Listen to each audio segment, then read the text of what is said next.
Hello everyone, I hope कि आप अच्छे होंगे। आज इस वीडियो में हम लोग सॉल्व करने वाले हैं क्षेत्र मिति के बहुत ही इम्पोर्टेंट क्वेश्चन को। तो ज़्यादा टाइम को वेस्ट न करके चलिए वीडियो को स्टार्ट करते हैं। यहाँ पर क्वेश्चन दिया हुआ है, देखिए, एक शंकु के आधार का व्यास 10.5 सेंटीमीटर है और तिर्यक ऊंचाई 10 सेंटीमीटर है, तो इसका वक्र पृष्ठीय क्षेत्रफल ज्ञात कीजिए।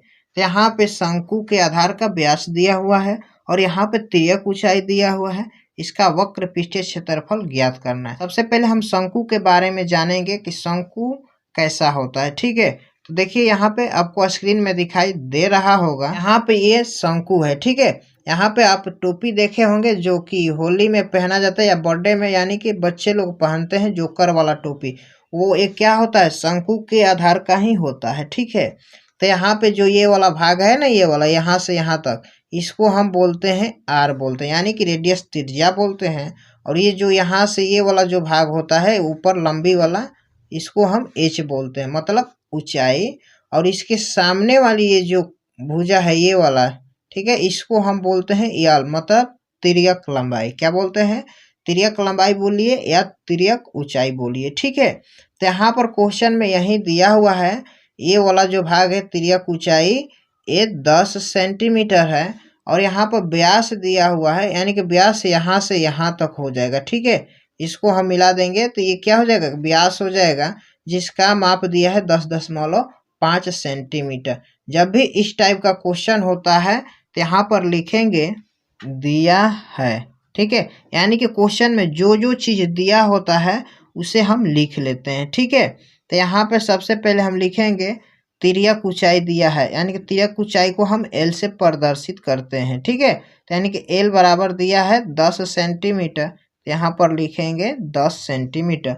और आधार का व्यास कितना दिया है, 10.5, यानी कि हम व्यास को डी से डिनोट करते हैं। ठीक है, जिसको इंग्लिश में हम डायमीटर भी बोलते हैं। ये दिया है 10.5, लेकिन हमें डी का प्रयोग नहीं करना है क्वेश्चन में, हमें करना है आर का प्रयोग। देखिए यहाँ पर आर का प्रयोग करना है, तो हम आर कैसे निकालेंगे? तो यहाँ पर देखिए आर का फॉर्मूला होता है, आर बराबर होता है D/2, यानी कि D/2 होता है। ठीक है, तब डी का मान आपका दिया हुआ है यहाँ पर 10.5 और बटा में क्या, 2। ठीक है, डी का मान क्या दिया है, 10.5 दिया है और बटा में 2 है तो 2 लिख देंगे।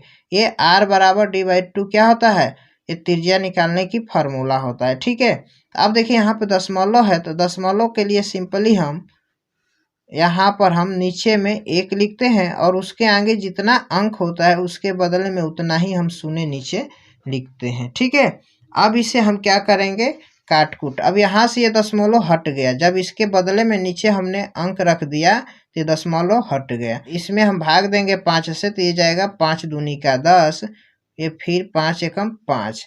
अब 10 में हम 5 से भाग देंगे तो ये जाएगा 2 बार में। ठीक है, तब यहाँ से ये क्या निकल कर आ गया, तो यहाँ पर ऊपर बच गया 21 बटा नीचे 2 में 2 से गुणा करेंगे, ये हो जाएगा 4 सेंटीमीटर, यानी कि आर बराबर हमारा निकल कर आ गया 21/4 सेंटीमीटर। ठीक है, तो अब क्वेश्चन में क्या बोल रहा है, इसका वक्र पृष्ठीय क्षेत्रफल, किसका, ये शंकु या जो ये फिगर दिया हुआ है, इसका वक्र पृष्ठीय क्षेत्रफल लिखेंगे। शंकु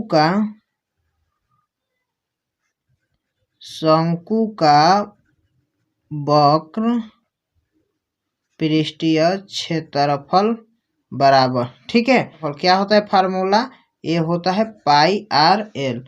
अगर आपको नहीं याद है तो आप इसे याद कर लीजिए, क्योंकि ऑब्जेक्टिव में ये भी क्वेश्चन पूछता है। ठीक है, आजकल ऑब्जेक्टिव जितना क्वेश्चन आता है उसमें से 1 नंबर का क्वेश्चन में ऐसे सब सूत्र बहुत सारे पूछ रहे हैं, तो इसलिए आप इसे याद कर लीजिएगा, नहीं याद होगा तो। शंकु का वक्र पृष्ठीय क्षेत्रफल होता है πr/l।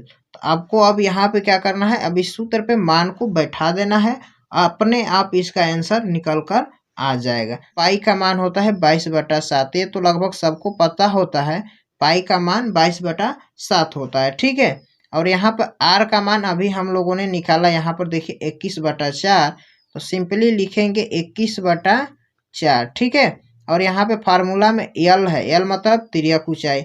एल का मान यहाँ पर देखिए क्या है 10 है जो दिया हुआ है, तो यहाँ पर हमने मान को बैठा दिया। अब यहाँ पे करेंगे काट कूट, यानी कि देखेंगे कौन सी संख्या कटने वाली, इसे कटाएंगे।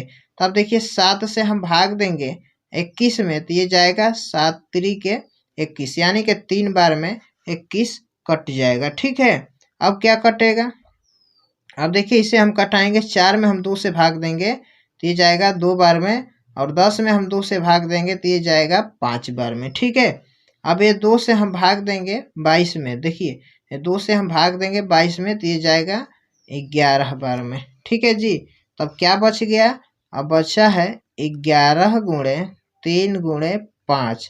अब नीचे कोई अंक नहीं है, तब सिंपली हम क्या करेंगे, इसमें गुणा करेंगे।